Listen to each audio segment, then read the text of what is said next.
Good morning, guys. Remember, when we do the income statement, whatever comes to the income statement, we normally look at the nominal section of your trial balance. We only look at your income and expenses. However, the amounts that are reflected in your trial balance are amounts that have either been received if it's income, and if those are expenses, those are amounts that have been paid. However, in the income statement, we don't care about amounts that have been received, we don't care about the amounts that have been paid, but we care about income that has been earned instead of being received. We look at what has been earned instead of expenses that have been paid. We look at expenses that have been incurred. And I said to you, expenses will be incurred if they fall within the current financial year. Okay, sales are the highest income generating activities of the business. Actually, sales generates the highest income for the business. Net sales, I explained this in grade 10. Net sales are simply your total sales, which are your credit and cash sales, but you minus your debtors allowances. Debtors allowances are people that returned goods to us as the business. From sales, you only subtract the selling price of goods that have been returned by debtors. And remember, whatever you do to sales will also affect the cost of sales. Basically, if your sales decrease, your cost of sales must decrease by the cost price of those goods, right? Now, debtors allowances will decrease your sales. That's why debtors allowances will also decrease your cost of sales, but at the cost price of those goods that have been returned. If sales increase, normally this happens if there's an invoice that was omitted. If sales increase, please note that cost of sales will also increase. Remember, cost of sales only arise when there is a sale. It represents the cost price of goods that were sold. If sales decreases, it makes sense for the cost price of those goods sold to also decrease. Now, when you look at this, please note what they wrote in bold. I will highlight it just now.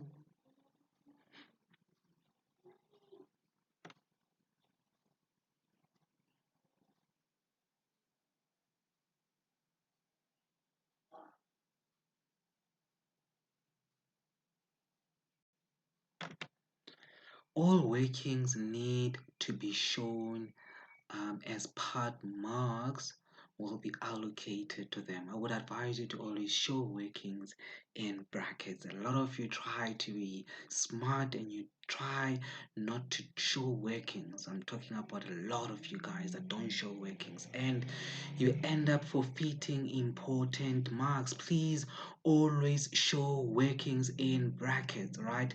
And the number of lines does not represent the number of entries required.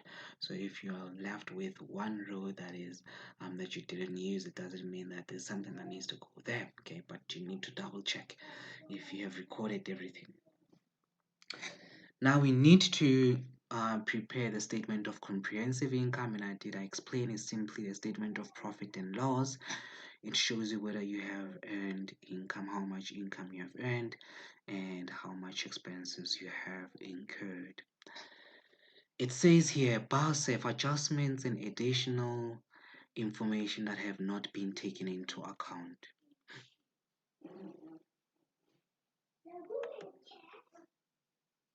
This information has not been taken into account.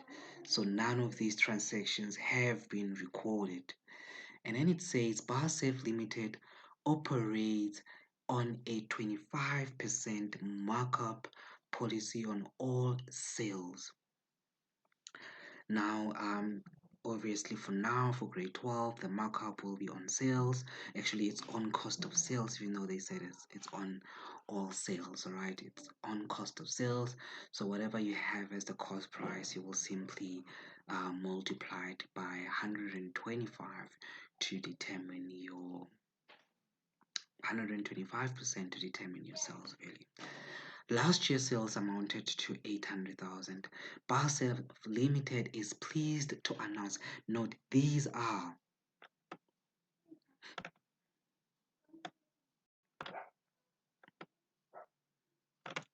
800,000 relates to last year's sales.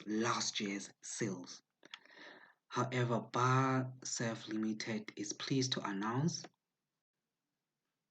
10% increase in net sales. So last year's sales will have increased by 10% in this current financial year. Here's an important thing. There are no debtors allowances for the year. So all I'm going to do is just to take that 800,000 rand and multiply it by 110%. I'm increasing sales by 10%. Sales are already at 100%. You just add 100 to that 100%. You add 10%. So your new sales for the current year will be at 110%, and that will give you 880,000 rand. To determine your cost of sales, you will simply take that 800,000 rand, you multiply it by 100, you divide it by 125, it will give you a cost of sales figure of 704,000. Take your sales figure minus the 704,000, you will get your gross profit of 176,000.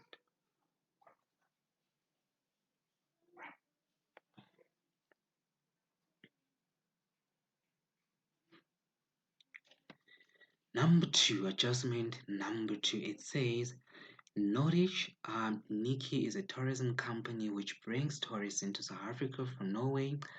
They use BASF to run all their self lessons. I'm highlighting that to show you that we are offering a service. When you offer a service, you get a fee income for services rendered.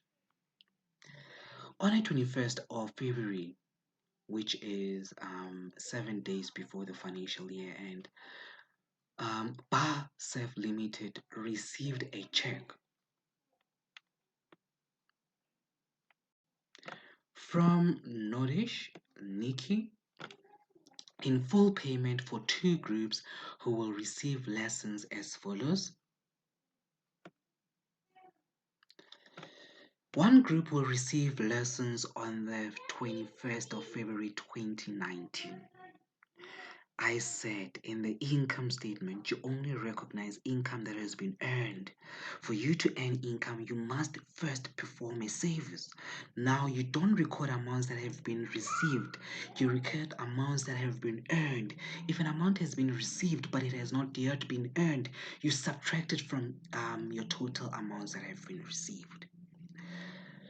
If the amounts that have been earned has been received but it has not been recorded, you're going to add it. If the amount that has been earned has been received but it has not been recorded, you ignore it. Before you feel confused, please rewind that and understand what I've just said and write it down. Okay? No entries have been made in respect of these lessons.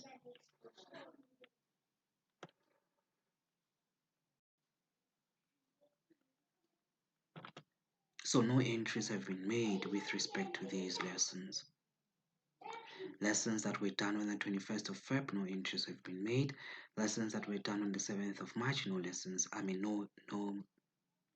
entries have been made. Okay. Now what we're going to do, I'm going to take, obviously, we charge according to what I showed you. We normally charge, it says here, Bar Self sells new and used surfboards and offers self lessons for which they charge a fee income of 450 per lesson. Question is,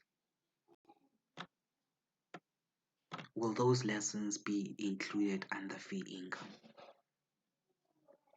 Yes, they will be, because a service has been performed. So you're going to take that 15 and multiply it by 450. And you're going to add that to fee income. But will this be added to fee income? No, it can't be added. Even though it has been received, it has not yet been earned. Therefore, it cannot go to the income statement. If it was already recorded, you were going to subtract it. But in this case, it has not yet been recorded. So you don't even try to record it, you just ignore it. So under fee income, we will simply take 15 and multiply it by 450, and then you will add that to your fee income, and it will give you 114,950. Transaction number 3, it says Samsef Sky Limited has rented a storeroom from Barsef Limited for 850 per month since the 1st of November 2018. The first thing that you're going to do here is to draw the timeline, which starts on the 1st of March 2018. It ends on the 28th of Feb 2019. This storeroom was rented out on the 1st of November. This is the only storeroom we rented out. So whatever rent income we receive from this storeroom, it will be the only rent income for the year. Now, how many months are we talking about? For this current year, we rented out the storeroom for 4 months and we are given rent per month. So you're going to take that rent per month and multiply it by 4. It'll give you 3,400. That is 3,400 that is due to us for the current financial year. For the whole current financial year. Now we're supposed to receive the 3,400. Now you will note that in our income statement, we're only given 2,550, which is just the rent income that we have received. That is not enough. We need to add 850 to that to determine the total rent income that has been received for the entire year, which will be 3,400. Let us look at inventory. It says here, new surfboards with a cost price of 5,500 each were returned to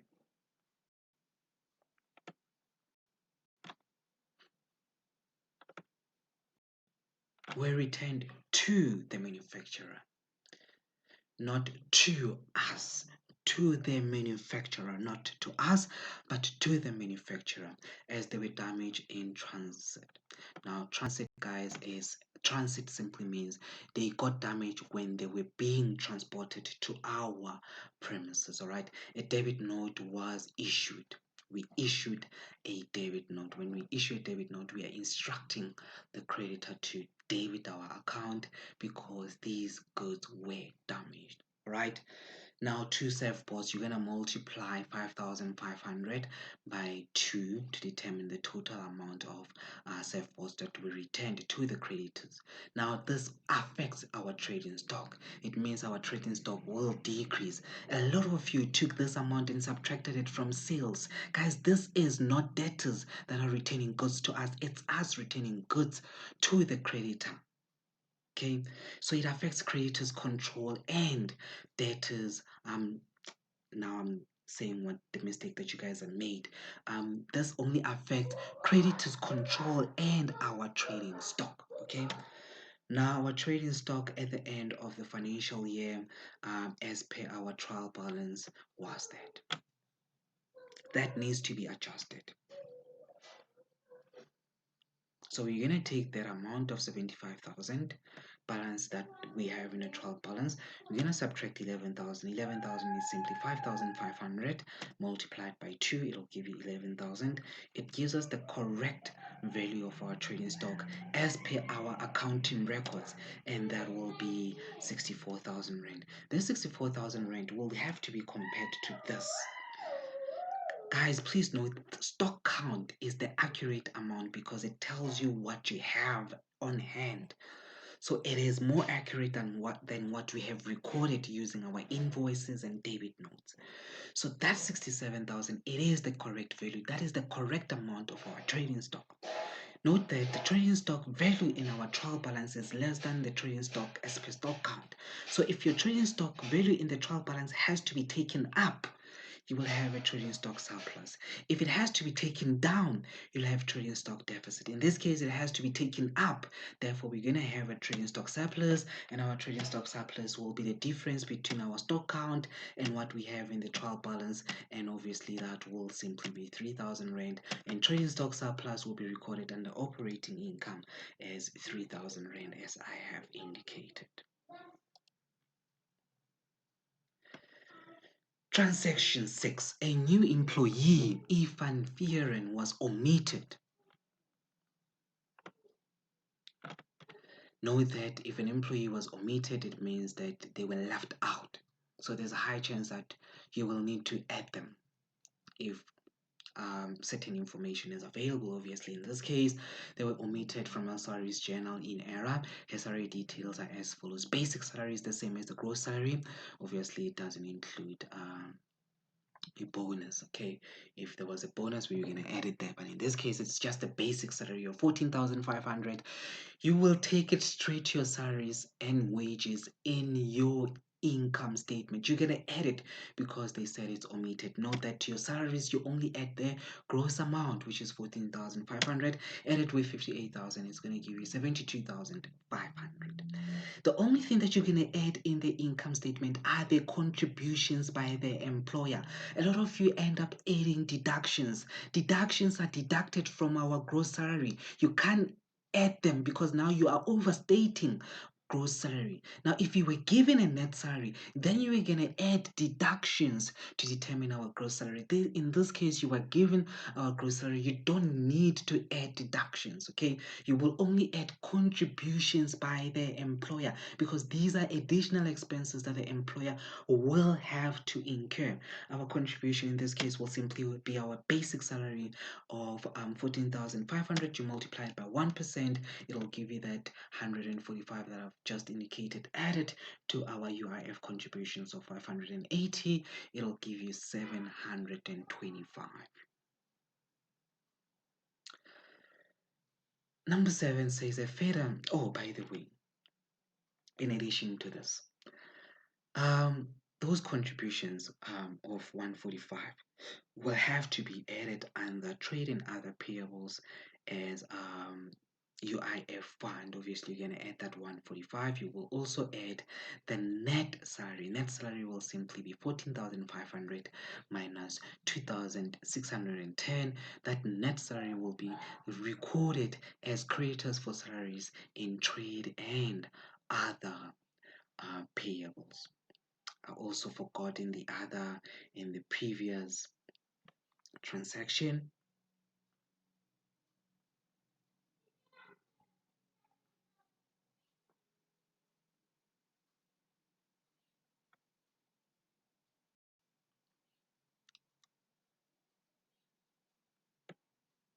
that rent income, it is accrued income, so it'll go to trade and other receivables. This 450, it is simply an accrued income. It'll also go to trade and other receivables.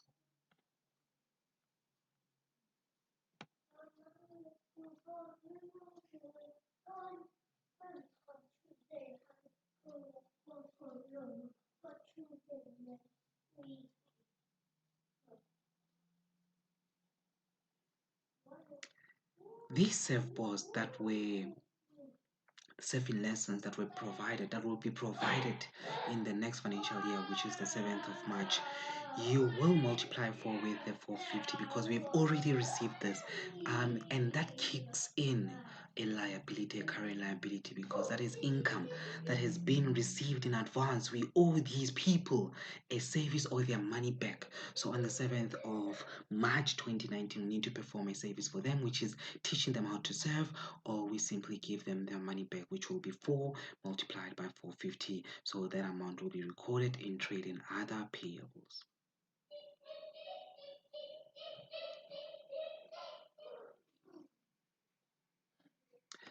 For number 7, now I'm rushing to number 10. For number 7, we have depreciation is calculated at, wait, it's not number 7, that is number 9. This is number 7. Where is my number 7 here?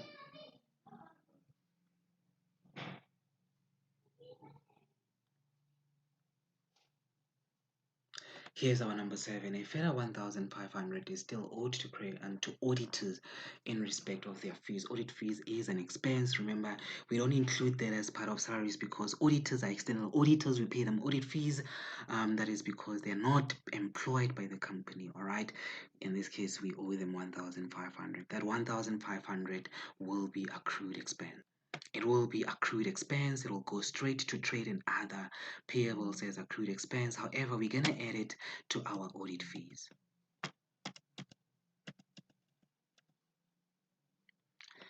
And then it says insurance included in insurance.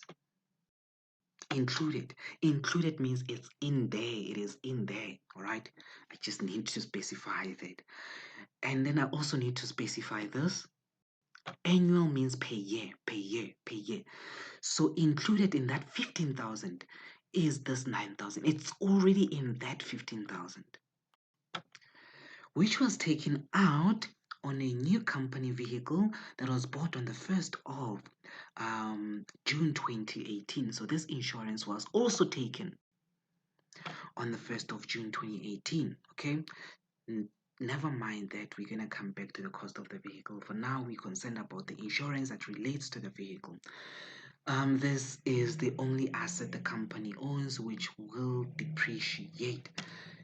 What you need to do here, guys, is to draw your timeline. In your timeline, specify the date when you took out insurance. It was the 1st of June, meaning that if it's for 12 months, it will run up to the 31st of May, which is in the next financial year. We don't care about things that belong in the current financial year. You'll realize that 9 months belong into the current financial year, but 3 months fall outside the financial year. 9 months starting from June, so it's June, July, August, September, October, November, December, January, February. That is 9 months, all right? That is correctly included because it falls within the current financial year. It has been correctly incurred. However, the 3 months that fall outside the financial year, those have not yet been incurred. We have not been covered for those months. So basically, our insurer owes us for those 3 months we have paid in advance. It's either they cover us for those 3 months, or if they don't want to cover us, they'll have to bring our money back. So insurance for those 3 months will simply be 9,468. You multiply it by the 3 months that you want, but you divide it by 12 months because that is for the whole year. That 9,468 is for the whole year. Remember, you multiply by what you want, you divide by what you're given. You've been given insurance for the whole year, so you divide it by 12 to figure out what will insurance be per month, and then you multiply it by 3 months because we only need insurance for 3 months. Now that's why we're going to subtract that 2,367. We got it by taking 9,468 multiplied by 3 over 12. And then coming to insurance, we're going to go back to the asset. This asset obviously was purchased on the 1st of June, and the cost of the asset is 172,500, and that is the only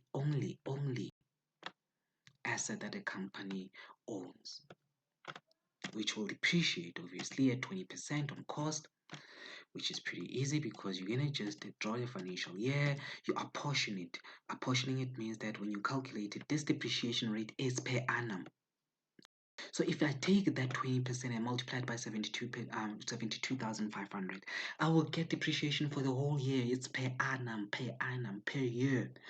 I don't need depreciation for the whole year. I only depreciate the asset from when I first acquired it for as long as it's ready to be used. It was ready to be used by the company on the 1st of June 2018. So I will start depreciating it then until the end of the year, which is 9 months. That's why I'm going to take that 172,500, multiply it by 20% and multiply it by 9 over 12. And it'll give me the depreciation of 25,875.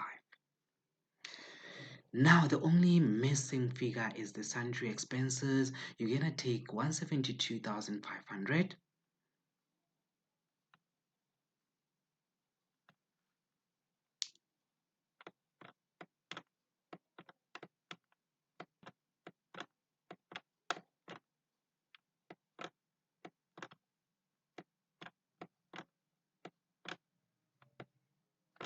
When you add all these amounts, they need to give you that.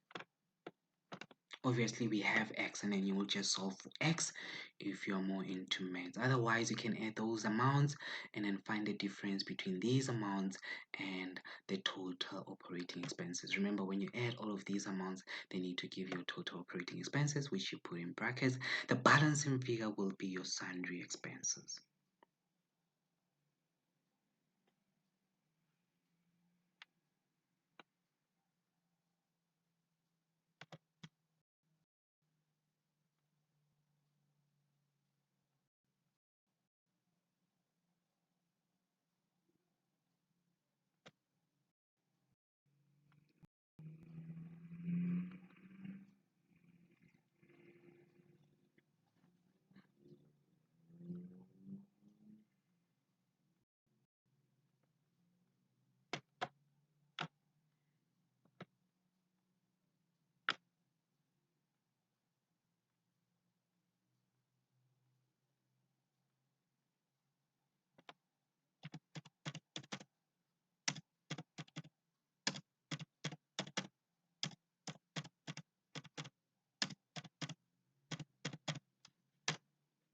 You see, it doesn't give me that 123,262.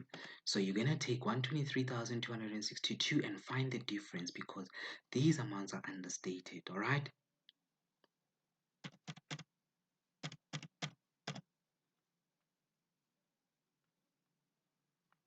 And then it'll give you 5,829.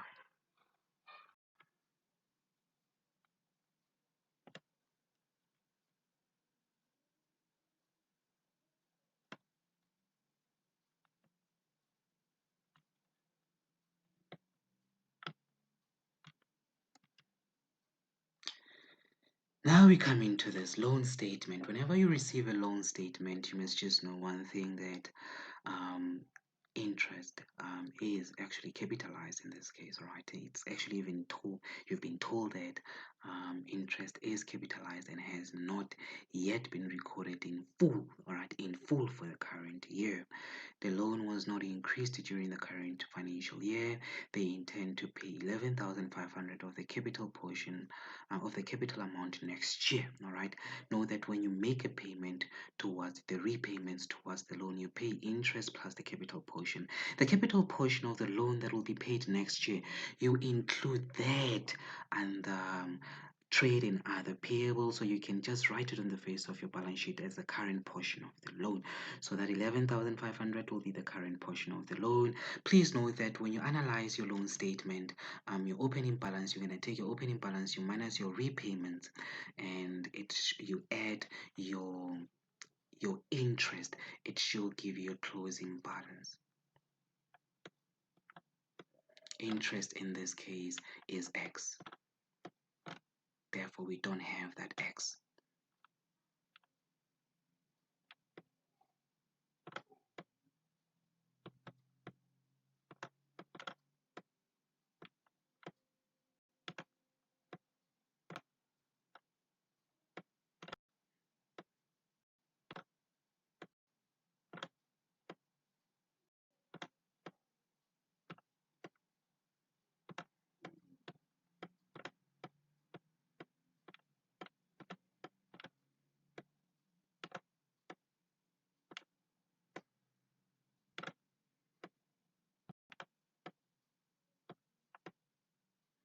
Now you remember this, guys, from grade 8, okay?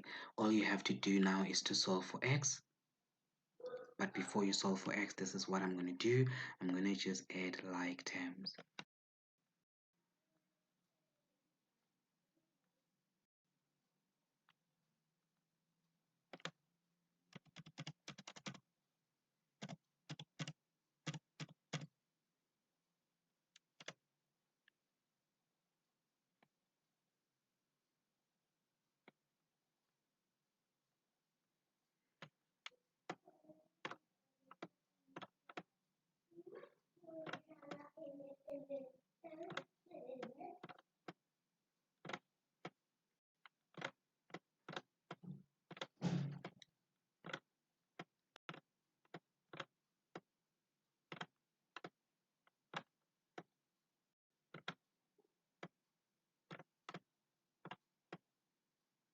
I always say if accounting gives you problems, guys, and you don't understand something, let common sense kick in. All right, repayments towards the loan will decrease what you owed at the beginning of the year. That is common sense. If you owed me 1,000 rand at the beginning of the year and you paid me 500, how much do I owe you now? Common sense kicks in now. Okay, that's why I'm subtracting those repayments. If I charge you interest of 500 rand to what you owed me, what will that do to the amount that you initially owed me? It increases it. That's why I increased this by X, even though I didn't know what X was, which is my interest.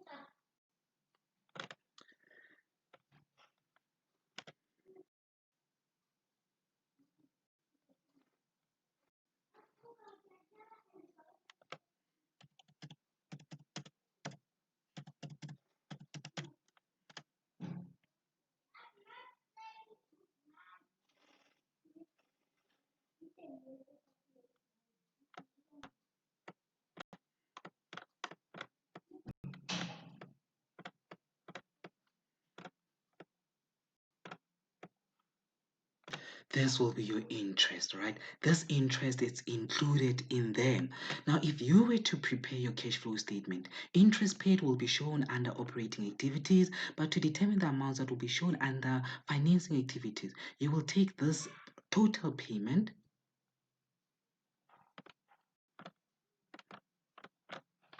We simply find in the capital portion. Your capital portion of the loan or the capital portion that has been paid, you take your repayments,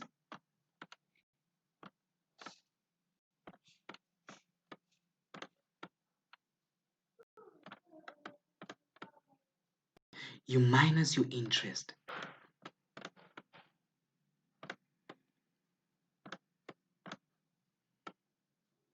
And then you will get the capital portion that has been paid.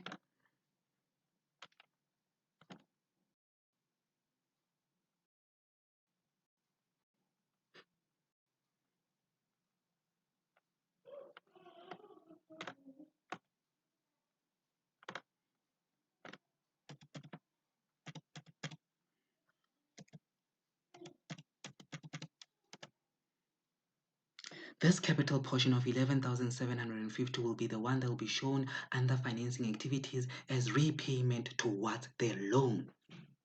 People, okay? Yeah. You guys understand why I get angry when you fail? It's because I tell you everything. I teach you everything. And that 11,750 will be the one, the capital portion.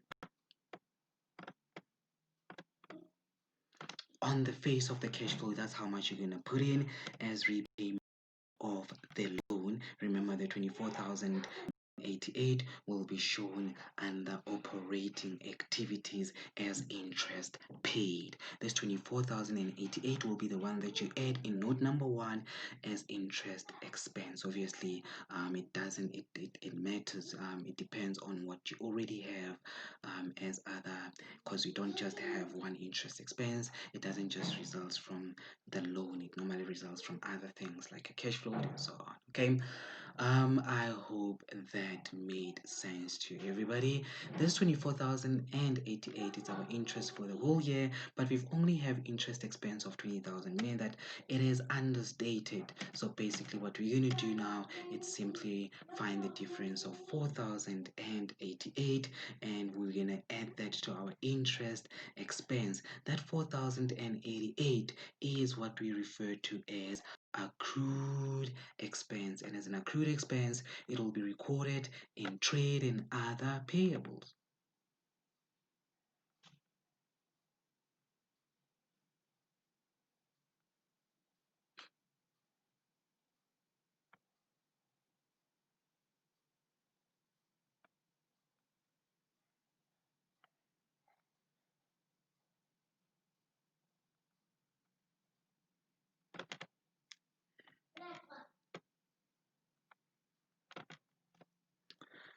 And then obviously when we calculate our tax here, remember what I said in class, you multiply by what you want, you divide by what you're given. We are given net profit after tax. So you're going to take that net profit after tax. We want income tax. You're going to multiply it by 28 and divide it by 72. And let's do it quickly. When you take 108 and you multiply it by in 28%, which is your income tax, you divide it by 72.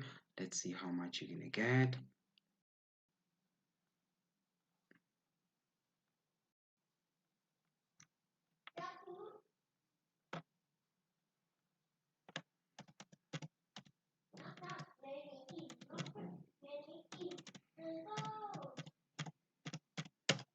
It gives me 42,000, and that will be our income tax for the current year. That's all you needed to do. Okay. Getting into shares now, okay, please note that your income tax for the year, you need to compare it to your provisional payments, prepayments, all right? And then if your provisional payments are greater than income tax for the year. It means SARS owes you, so the difference will go to trade and other receivables. If your prepayments, your professional payments are actually less than your SARS income tax, it means that your income tax, your expense, you actually owe SARS. And if you owe SARS, you need to pay it next year. But for the current year, you're going to put it in trade and other payables. Now, getting to this, first of all, that you are told that here BASF Limited has an authorized share capital of 1 million. Remember, authorized shares represents the maximum number of shares a company can issue. Already, we have issued 625,000 rand at the beginning of the financial year. Obviously, that will be the end of the last of the previous financial year. And the average price was 3 rand 20 cents per share last year, that is, which obviously you got by taking your share capital for last year, dividing it by the number of shares that were issued last year, which is 625,000. So for you to figure out what your share capital is here at the beginning of the year, you will simply take that 625,000 and multiply it by 320 per share. And then they told you figures already entered in the statement of comprehensive income are from the pre-adjusted trial balance on the 28th of February 2019. And then they told you that after considering the financial implications, a buyback of share entails, um, obviously, financial implication that they're talking about here is the financial indicators that must be met before you can buy back shares. Remember, I said you need to have enough money to buy back those shares. You can't take out a loan to buy shares.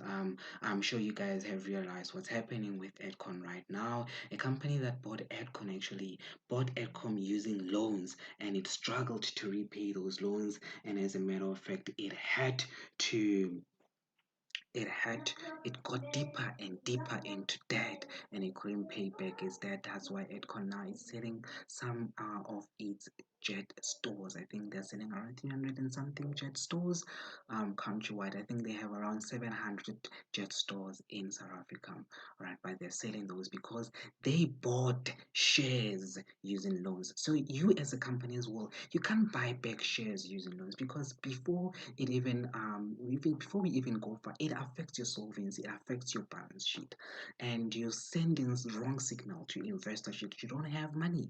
All right, so why buy back shares if you don't have money? Remember, when you buy back shares, you want to impress investors and say that I'm actually making more money, so I feel like I don't need this. You want to increase the value of the business. That's one of the reasons why we buy back shares, right? But we bought these shares back on the 1st of December 2018, and we only repurchased 4% of the shares currently in issue. There's only one value that has been given to us with it, which is 625%. So it is just the 4% of 625,000. Okay.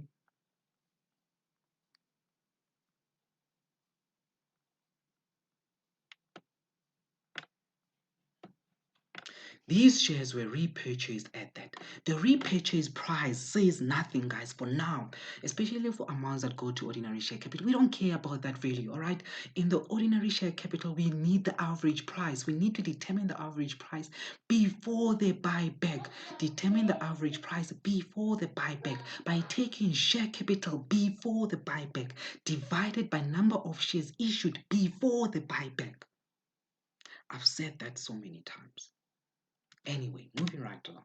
Authorized is 1 million rand, and obviously we have 2 million rand, which is our share capital at the beginning of the year. You take 625,000 multiplied by 320, but we actually bought back those shares. They didn't put it in brackets here, but you already know, guys, I want it in brackets to show me that your number of shares issued is decreasing. This amount now goes back there. Okay, it's already in there, but it moves from being issued to being unissued. All right, it basically increases your reserves. It's simply your authorized shares minus the issued shares. Okay. um and then they were bought back at 3 rand 20. How did I get that 3 rand 20? You simply find your average price per share, which is our APPS, where you took 2 million divided by 625. It gave you that. You multiply 25,000 with 3 rand 20 will give you 80,000. At the end of the year, we're only left with 600,000 shares, and obviously the value will be 3 rand 20, and it'll give us our share capital of 1,920,000. Note that our share capital has decreased because we bought back shares. It means that money has been returned to shareholders. We returned some money to shareholders. But remember, guys, ordinary share capital, note, amounts that come here will always be at cost price. So treat it as though you treat your asset, okay? They'll always be at cost price. Your share capital will decrease at cost price. And the cost price per share, it's normally determined as the average price per share. Average price, guys, mathematicians determine that it is the accurate price that is closer to the original cost price of those shares. So basically, it costs investors that much, and we're just returning them their money back at cost price, which will be that value. But when we return them money back, guys, we might have incurred a liability. Okay. All right.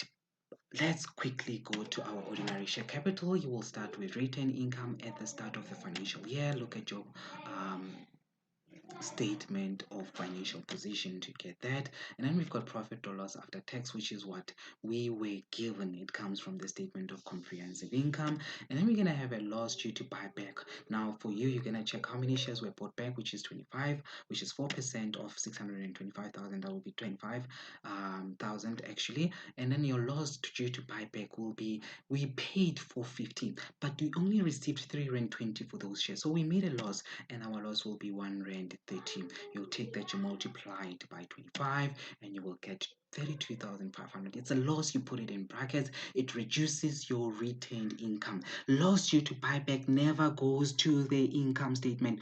Do not take it to the income statement. Do not take loss due to buyback to the income statement.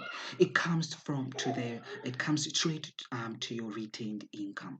All right. And remember one thing, guys, that I taught you so many times. A loss will result if the buyback price is more than the average price per share. If the buyback price is more than the average price per share, you will make a loss due to buyback. However, if the buyback price is less than the average price per share, you will have a profit from the buyback. And I did specify IEB hardly asked it that way, okay? But I'm just putting it out to you in case it's asked. You know how to treat it, okay? Now in this case, obviously, guys, we multiplied that 130 with 25,000, it gave us 32,000. Hope everything makes sense. And then we've got dividends. Dividends on ordinary shares are made up of two dividends, which is your interim dividends plus your final dividends. Interim dividends are normally paid dividends, and you need to come up with your number line to figure out how many shares were issued before dividends were paid. You realize that we paid our interim dividends on the 31st of August 2018. There were 625 shares issued on that day. So you will simply take 625,000 multiplied by 7%, 7%, which is the same as 7 cents. Where does that come from? Here it is.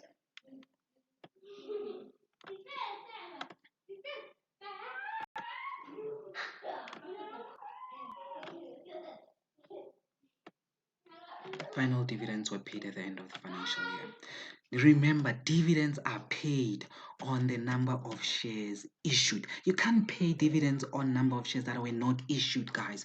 If we bought back shares, there's a high chance that those shareholders will not qualify for certain dividends unless it's specified, okay? Otherwise, all right? In this case, for my interim, that's why I took that 675 and multiplied by 7 cents.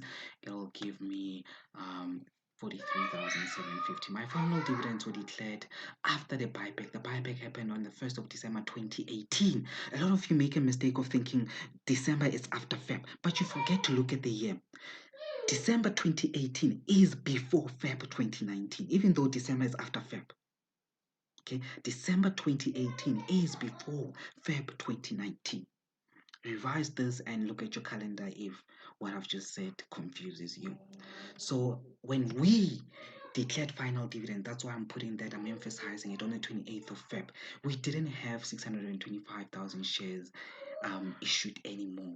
There were shareholders that bought back those shares, and you need to read the information correctly, because at times they'll tell you that shareholders whose shares were bought back qualify for final. In that case, you will take 625, but in this case they didn't say anything like that, so you treat it like a normal person, you treat it based on the number of shares that were issued when those dividends were declared. In this case, obviously, it'll be 600,000 multiplied by 5 cents, and that'll give you 30,000. You add 30,000 with 43,000, it will give you 750. I've said this so many times, and a lot of you, when I did this, you got confused. Dividends on ordinary shares, it's simply your interim plus your final for the current year.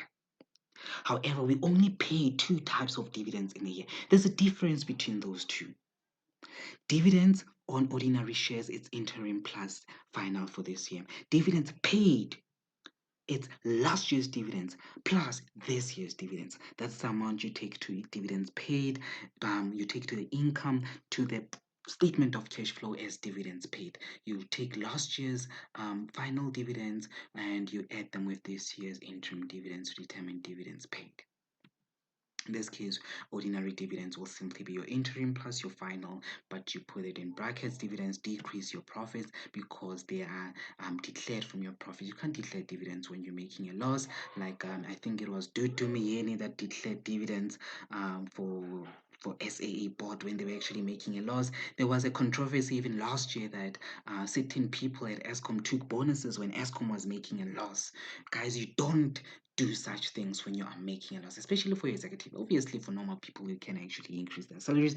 However, guys, for executives, the executive get a lot of money. So a one person salary can be a salary for around 20 people. So executives, they are the ones that run the business, they take the risk. That's why you call an executive. Therefore, you can't reward yourself for doing no work. All right, that's why it's wrong for people to declare dividends or increase their bonuses when the businesses that they are running is making a loss. Now, in this case, we'll have retained income at the end of the year of 3,715. Let me rush to trade and other payables. Trade and other payables will actually decrease creditors for salaries because this was a salary of an employee that was omitted. All right.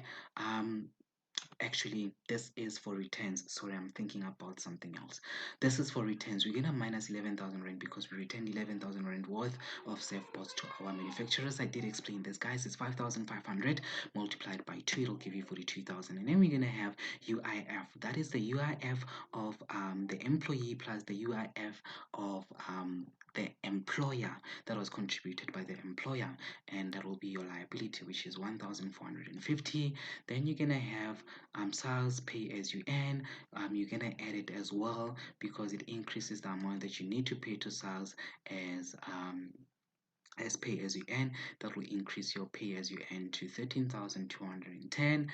And then you're going to increase your income received in advance. It was those less for those lessons, if you remember very well, okay, which was let me just quickly calculate it. It was 4 multiplied by 450 if I'm not mistaken, which will give you that 1,800. It was for those lessons that will be done on the 7th of March. I didn't highlight it. Rewind the video. And then for accrued expense, I also did explain that it is for those auditors who were not paid. And then we've got creditors for salaries. Creditors for salaries, it's your net salary of the employee that was omitted. So you're going to take your gross salary minus employees' deductions, and that will give you 11,745. Then you're going to have sales income tax. That is because for our sales income tax, we actually had our prepayments were 40,000. However, our tax for the year was 42,000. That's why we actually underpaid. We still owe SARS 2,000 rand. That is not for grade 11s. You guys will learn that about that later. It is for grade 12. Current portion of the loan, I did explain that it will be 11,500. And then shareholders for dividends, you only take in the final dividends that are in the retained income. Even if it's wrong in the retained income, take it to your trade and other payables and put it there as your final dividend. And that is it with respect to your financial statements as per the cash flow statement. Was the 2019 final paper.